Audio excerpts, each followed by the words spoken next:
और इधर पीएफआई पर ऑल आउट एक्शन हो गया। 28 सितंबर को पीएफआई पर बैन का ऐलान हो गया, मगर पीएफआई पर शिकंजे का बैकग्राउंड क्या था, पूरा प्लान कैसे बना, कमांड सेंटर कहां था, एक्शन का कमांड कौन दे रहा था, कंट्रोल रूम से एक एक डेवलपमेंट की मॉनिटरिंग कैसे की जा रही थी। 27 की मिडनाइट एक्शन शुरू हुआ, 28 को अर्ली मॉर्निंग स्ट्राइक कर दी गई। पीएफआई पर फाइनल असॉल्ट की स्क्रिप्ट कैसे रेडी की गई, देखिए सीक्रेट ऑफ ऑपरेशन ऑक्टोपस।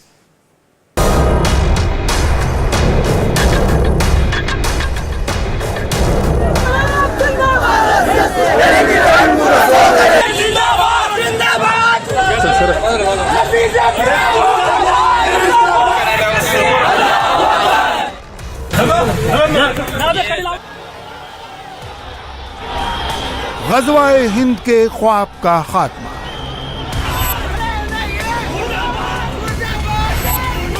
ग़ज़वा के गाजियों के वजूद का खात्मा।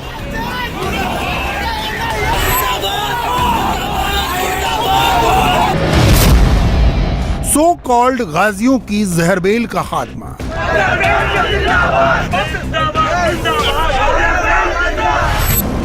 असुरमर्दन का ये अजब अभियान है। 16 साल से पनप रहे रक्तबीजों के अंत का आरंभ है। मोदी सरकार ने अंतिम प्रहार कर दिया है।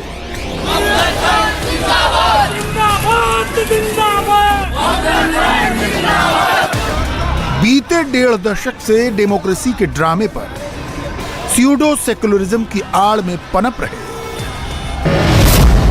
पॉपुलर फ्रंट ऑफ इंडिया के अगेंस्ट ये सरकार का फाइनल ब्लो है।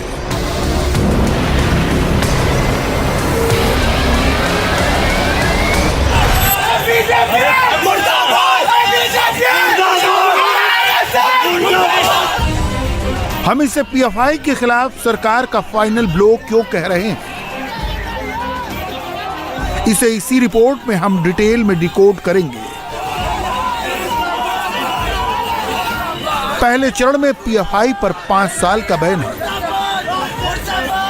आपको लगता होगा कि इस 5 साल के बैन से क्या होगा, तो समझने की जरूरत है इसका लीगल एंगल।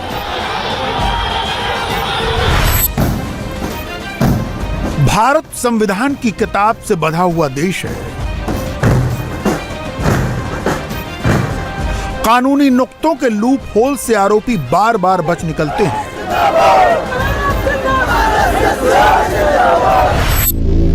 हैदराबाद वाले बैरिस्टर भाईजान बार बार इसीलिए संविधान का हवाला देते हैं। वोट बैंक के लालच में सरकारें ये लूप होल क्रिएट करती हैं।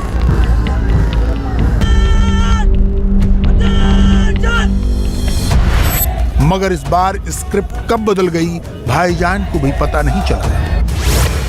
पीएम मोदी के सुपरविजन में एक बरमूडा ट्रायंगल बना, जिसके नीचे बाईं ओर थे गृह मंत्री अमित शाह और दाईं ओर थे NSA Ajit Doval. Bermuda triangle के बारे में अगर आप न जानते हो तो जान लें। नॉर्थ अटलांटिक महासागर का यह बरमूडा ट्रायंगल बड़े बड़े जहाज निकल जाता है। मोदी सरकार के कानून व्यवस्था वाले बरमूडा ट्रायंगल में तो पीएफआई एक मामूली सी पतवार वाली नाव थी। पहले चरण में 5 साल का ये बैन ही भाईजान को भारी पड़ रहा है। फिक्र ये है कि जाने अब क्या होगा आगे। मैंने हमेशा पीएफआई की जो ये रेडिकल एक्सट्रीम अप्रोच है उसका हमेशा मैं अपोज किया हूँ और करता रहूँगा, चाहे कोई रेडिकल एक्सट्रीम अप्रोच अडॉप्ट करेगा। मगर ये बैन इसलिए हम सपोर्ट नहीं कर सकते क्योंकि चंद इंडिविजुअल अगर कोई क्राइम करते हैं उस बिना पर अगर आप ऑर्गेनाइजेशन को बैन करेंगे, ये जो ड्रैकोनियन बैन जो लगाया गया है ये मुस्तकबिल के लिए एक डेंजरस चीज़ है। क्योंकि आप ये कहना चाहेंगे कोई भी मुसलमान अपनी दिल में जो बात है, जहन में बात है, वो ना करे। और जिस तरीके से हमारी इलेक्ट्रल जमहूरियत चल रही है वो फाशिज्म के करीब जा चुकी है। तो अब कोई भी नौजवान मुसलमान अपनी बात को रखेगा तो आप एक पैम्फलेट निकाल देंगे पीएफआई का, और फिर वो जो काला कानून है यूएपीए का उसको इस्तेमाल करेंगे। ये जो केस होगा, इस तरह जो केसेस मुस्तकबिल में बुक होंगे, नौजवान उसमें बुक होंगे, तो वो सेम सिद्दीक कप्पन की टाइमलाइन को फॉलो करेगा और उनको 2 साल 3 साल लगेंगे बेल मिलने के लिए। हमारा सरकार से पूछना ये है कि ख्वाजा अजमेरी रहमतुल्लाह अलैह की दरगाह पर जो बॉम्ब ब्लास्ट हुआ था, जिसमें मेरे कॉन्स्टिट्यूंसी का एक टोली चौकी हकीमपेट का रहने वाला उसकी मौत हुई थी, उसमें 2 लोगों को कन्विक्ट किया गया कोर्ट ने। वो कौन सी ऑर्गेनाइजेशन ताल्लुक उनका बताइए, कोर्ट का जजमेंट कह रहा है, और उस ऑर्गेनाइजेशन को तो आप बैन नहीं करेंगे। राइट विंग हो, मिडिल विंग हो, सेंटर विंग हो, कोई विंग हो, जो भी रेडिकलाइजेशन और एक्सट्रीमिज्म की तरफ किसी को लेकर जाता है, उसको अपोज करने की ज़रूरत है। और अगर आप ये कह रहे हैं कि रेडिकलाइजेशन सिर्फ एक तरफ हो रहा है, नहीं, रेडिकलाइजेशन हर तरफ हो रहा है। असदुद्दीन ओवैसी नए दौर के लिंकन्स इन वाले बैरिस्टर हैं। लिंकन्स इन लंदन का वही कॉलेज है जहां से जिन्ना ने भी बैरिस्टर का खिताब लिया। मगर पीएफआई पर बैन के बाद जो माहौल बना है उसमें 2 गुट बन गए हैं। एक गुट मानता है कि मुस्लिम विरोधी एजेंडे के तहत पीएफआई को बैन किया जा रहा है। दूसरा गुट कहता है कि पीएफआई सिस्टम को अस्थिर कर रहा था, इसलिए बैन जरूरी था। एक खेमा कहता है दलितों और पसमानदा मुसलमान को पीएफआई एकजुट कर रहा था। दूसरे खेमे की नजर में ये मुसलमानों में कट्टरता और हिंदू विभाजन को बढ़ावा दे रहा था।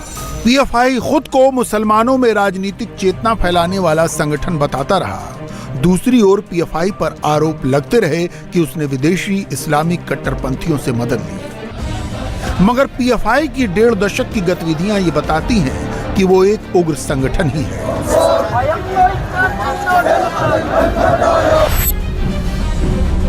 आरएसएस की नकल में खुद को खड़ा करता रहा। यह संगठन हिंदू समुदाय के खिलाफ अपने काडर तैयार करता रहा। पुलिस इसके खिलाफ एक्शन लेने में हिचकती रही।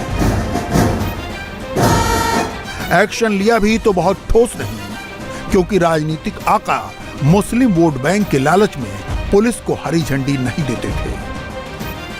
मगर 2014 में मोदी सरकार के आने के बाद से सिक्योरिटी एस्टेब्लिशमेंट का रुख बदला। पीएफआई की निगरानी शुरू हुई और असली तेजी आई अमित शाह के 2019 में गृह मंत्री बनने के बाद। पीएफआई के खिलाफ आईबी की पुख्ता रिपोर्ट गृह मंत्री अमित शाह के हाथों में थी। उसके बाद अमित शाह ने नॉर्थ ब्लॉक में एक हाई लेवल बैठक बुलाई, जिसमें गृह मंत्री शाह के साथ एनएसए अजीत डोभाल, गृह मंत्रालय और खुफिया विभाग के आला अधिकारी मौजूद थे। बैठक में शाह ने अधिकारियों से पूछा कि क्या ये सही समय है जब पीएफआई पर बैन लगा देना चाहिए। कुछ अधिकारियों की राय हाँ में थी, जबकि अधिकांश मजे हुए अधिकारियों का ये कहना था कि थोड़ा और इंतजार करने की ज़रूरत है। गृह मंत्री अमित शाह खुद इस बात को मान रहे थे कि चोट सतही नहीं बल्कि जड़ों पर करनी है, जिससे पीएफआई के पूरे नेटवर्क को नेस्तनाबूद किया जा सके। इसके बाद 2 एजेंसी एनआईए और ईडी को फाइनल राउंड के लिए एक्टिव कर दिया गया। एनआईए सुरक्षा और टेरर एंगल पर काम कर रही थी, जबकि ईडी टेरर फॉर्मेट पर। पीएफआई खुद इस बात को मानते रही है कि वह दलितों और मुसलमानों के नाम पर मध्य पूर्व एशिया के देशों से चंदा लेते रहा है। पीएफआई के खिलाफ जांच एजेंसियों का टारगेट यही था। पीएफआई को जड़ से खत्म करना है, उसे हिस्ट्री बनाना है, उसका नामो निशान मिटाना है। पीएमओ से जुड़े सूत्रों का कहना है कि इस पूरे प्लान को प्रधानमंत्री नरेंद्र मोदी के सामने रखा गया। उनसे हरी झंडी मिलने के बाद अजीत डोवल ने अपना काम शुरू कर दिया। अजीत डोवल ने केरल के टॉप पुलिस अफसरों के साथ बैठक की। 15 सितंबर को डोवल ने एनआईए और ईडी के अधिकारियों के साथ बैठक की और पूरे एक्शन की जानकारी दी। और कुछ दिनों में ऑपरेशन ऑक्टोपस शुरू हो गया। 28 सितंबर के अलग सुबह हुए बैन के ऐलान के बाद शाम तक खुद पीएफआई ने अपने संगठन के बैन होने का ऐलान कर दिया। सोशल मीडिया पर उसकी वेबसाइट ने अपना नाम बदलकर मीडिया अपडेट कर लिया। मगर पीएफआई इतनी मजबूर कैसे हो गई? कैसे उसकी कमर टूट गई? क्या था अजीत डोवल और अमित शाह की जोड़ी का एक्शन प्लान? बताते हैं हमारे political editor Devendra Parashar. Ban के बाद पीएफआई को भंग कर दिया गया, क्योंकि पिछले 6 दिनों के एक्शन में संगठन की कमर पूरी तरह से तोड़ दी गई है। असल में पहले ही ये रणनीति बना ली गई थी कि प्रतिबंध से पहले पीएफआई के जो भी डिसीजन मेकर हैं, जो की पोजीशन वाले व्यक्ति हैं, उन सबको काबू में कर लिया जाए। इसलिए पीएफआई के पहले लेयर के ही नहीं बल्कि दूसरे और तीसरे लेयर के भी जो लोग थे उनको काबू में कर लिया गया था और उसके बाद प्रतिबंध का फैसला हुआ। साथ ही साथ इस बात को लेकर भी रणनीति बनाई गई और उस पर एक्शन भी हुआ कि पीएफआई के लोग किस प्रकार से लोगों को उकसाकर उनकी भावनाओं भड़का सकते हैं। इसलिए पहले से ही एक आउटरीच कार्यक्रम किया गया कम्युनिटी में और उन्हें ये समझा दिया गया था कि किस प्रकार से पीएफआई के एक्शन राष्ट्र विरोधी हैं और ये आतंकी लोग हैं जो कि माहौल को ख़राब करके देश को तोड़ने की कोशिश में लगे हुए हैं। इसलिए इनके खिलाफ एक ही एक्शन है कि इनको नेस्तनाबूद किया जाए। पीएफआई का दावा है कि वो आज देश के 23 राज्यों में काम करती है, मगर सच ये है कि उसके खिलाफ 1700 मुकदमे कायम हैं। ये हिंसा, दंगे और हत्या से जुड़े मामले हैं, मगर पहले समझने की जरूरत है कि ये पीएफआई नाम की विश्वेल पैदा कहां हुई। सबसे पहले 90 के दशक में वजूद में आई SIMI, student federation of India. SIMI पर बैन लगने के बाद इसका दूसरा चेहरा सामने आया, इंडियन मुजाहिदीन की शक्ल में, जिसने उत्तर भारत में धमाके किए, मगर इसकी जड़ें थी कोस्टल कर्नाटक के भटकल में। रियाज भटकल जैसे आतंकी इसी का पार्ट थे। फिर इसके बाद बना पीएफआई, जिसकी जड़ें केरल में थी। केरल में मुस्लिम वोट बैंक प्रभावी था, इसलिए इसको आगे बढ़ने का पूरा मौका मिला। पीएफआई 3 संगठनों से मिलकर बना था, जिनमें सबकी जड़ें मुस्लिम समुदाय से जुड़ी थी। आतंकी संगठन इंडियन मुजाहिदीन का साथ देने वाले सिमी को साल 2001 में बैन कर दिया गया। इसके बाद केरल में नेशनल डेमोक्रेटिक फ्रंट, तमिलनाडु में मनिद नीदी पासरे और कर्नाटका में कर्नाटका फोरम फॉर डिग्निटी नाम की 3 संस्थाएं बनी। साल 2006 में कोड़िकोड में नवंबर के महीने में एक मीटिंग इन तीनों संस्थाओं ने की, जहां पर यह फैसला लिया गया कि ये तीनों संस्थाएं विलीन हो जाएंगी और एक संस्था की स्थापना हुई जिसका नाम है पॉपुलर फ्रंट ऑफ इंडिया। 2007 के फरवरी महीने में इसी बेंगलुरु में एक बड़ी पब्लिक मीटिंग बुलाई गई, जिस मीटिंग का नाम था एम्पावरिंग इंडिया। इस मीटिंग में पॉपुलर फ्रंट ऑफ इंडिया का आधिकारिक लॉन्च कर दिया गया। दिल्ली के शाहीन बाग को संस्था का हेडक्वार्टर बनाया गया, लेकिन स्थापना से लेकर आज तक पीएफआई की सारी कार्रवाई केरल के कोड़िकोड से ही केंद्रित रही है। साल 2012 में पहली बार केरल सरकार ने केरल हाईकोर्ट में दाखिल एक एफिडेविट में कहा था कि पीएफआई और कोई नहीं बल्कि प्रतिबंधित संगठन सिमी का ही एक नया रूप है। ये सब अब जग जाहिर है, लेकिन पीएफआई का इंटरनेशनल कनेक्शन समझ लीजिए। कई संगठन दुबई में पीएफआई के फ्रंट के तौर पर काम कर रहे थे। ओमान में सीएफ के नाम से ऑपरेट कर रहा पीएफआई, कुवैत में केआईएसएफ के नाम से एक्टिव था पीएफआई। कई संगठन दुबई में पीएफआई के फ्रंट के तौर पर काम कर रहे थे। हज और ज़कात के नाम पर भी जमा होती थी फंडिंग। इन सारे मामलों की जांच जारी है, दिल्ली से महाराष्ट्र तक, और जल्द ही इसका पर्दाफाश होने की उम्मीद है। पहले भी छापेमारी 2 बार हुई है प्रदेश की पुलिस के साथ मिलकर के, और उसी के आधार पर जांच पहले से चल रही थी। जब उसके जानकारियां हुई उसी के आधार पर छापे पड़े हैं, और जो जानकारियां आई हैं, जो सबूत और तथ्य मिले हैं, उसी के आधार पर कार्रवाई की। इतनी जांच हो चुकी है जिससे ये लगता है कि ये संगठन राष्ट्र विरोधी गतिविधियों में और देश की कानून व्यवस्था को खराब करने के लिए अपना काम कर रहा था। विपक्ष अभी से आरोप लगा रहा है कि ये एक तरह से इमरजेंसी का दौर चल रहा है। देखिए, विपक्ष के पास कहने को कुछ नहीं है।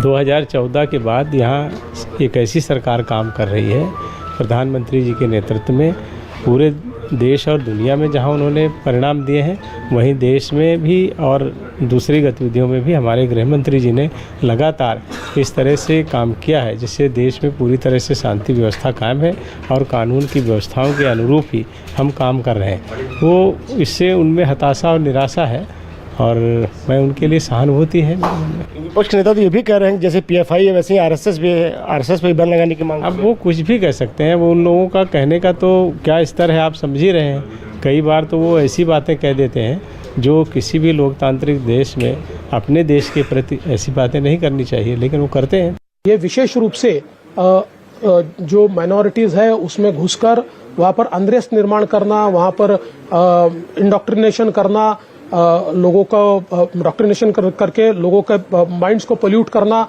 इस प्रकार के काम ये करते हैं। सीधे हिंसा में भी इनका हाथ है। विशेष रूप से पिछले समय महाराष्ट्र में जो त्रिपुरा में घटना ही नहीं घटी, उसके विजुअल्स तैयार करके मानो त्रिपुरा में मस्जिदें जलाई जा रही है, ऐसे गलत विजुअल्स डालकर महाराष्ट्र में भी इन्होंने दहशतगर्दी करने का प्रयास किया। यहाँ पर अलग अलग प्रकार से लोगों को भड़काने का प्रयास किया। कई प्रकार के गैर कानूनी धंधों में भी इनका हाथ है और ऐसे भी सबूत धीरे धीरे सामने आ रहे हैं कि इनके माध्यम से कुछ लोगों को टारगेट किया जा रहा था, कुछ लोग हिटलिस्ट पर रखे जा रहे थे। तो ऐसी कई चीजें इसमें है। विशेष रूप से इन्होंने फंडिंग की भी अपनी व्यवस्था की है, छोटे छोटे अकाउंट निकालकर उसके माध्यम से किसी के ध्यान में ना आए इस प्रकार से ये टेरर फंडिंग कर रहे थे। ऐसी कई चीजें बाहर आई है। तो ये सारी चीजों के ऊपर अब आने वाले दिनों में हम लोग कार्रवाई करेंगे। इनकी जो सारी संगठनाएं हैं, इससे ज्यादा भी संगठनाएं है या नहीं है, इसकी भी तफ्तीश की जाएगी और सब पे कार्रवाई की जाएगी। सरकार ने पूरी तैयारी के साथ पीएफआई यानी पॉपुलर फ्रंट ऑफ इंडिया पर बैन लगा दिया है। उसकी पॉपुलैरिटी अब बदनामी में बदल चुकी है, मगर कभी भी ये संगठन किसी और नाम से सामने आ सकता है, इसकी आशंका की ओर अभी से इशारा मिलने लगा है। हमने जैसी चर्चा आज किया ऐसी चर्चा हमने सिमी के बारे में किया। सिमी के बारे में खूब चर्चा हुई, अंत में सरकार ने सिमी को बैन किया जी। और सिमी का जब बैन हुआ तो सिमी के नाम हो गया पीएफआई। अब पीएफआई को बैन कर रहे हैं, ये कल को बन जाएगा डीएफआई, डीएफआई को बंद कर देंगे वो बन जाएगा सीएफआई, सीएफआई को बैन कर देंगे वो बन जाएगा जेएफआई। तो कुछ न कुछ बनता रहेगा। इसलिए जैसा चाणक्य कहते थे, अपराध को खत्म करो, अपराधियों को भी खत्म करो। तो अभी अपराधी संगठन, जिहादी संगठन के ऊपर बैन हो गया, लेकिन मेरा अपना मानना है जिहादी सोच के ऊपर भी बैन लगना चाहिए। इंडिया टीवी हर वक्त हर जगह डाउनलोड करने के लिए सर्च करें India TV news Google play store या ऐप स्टोर पर।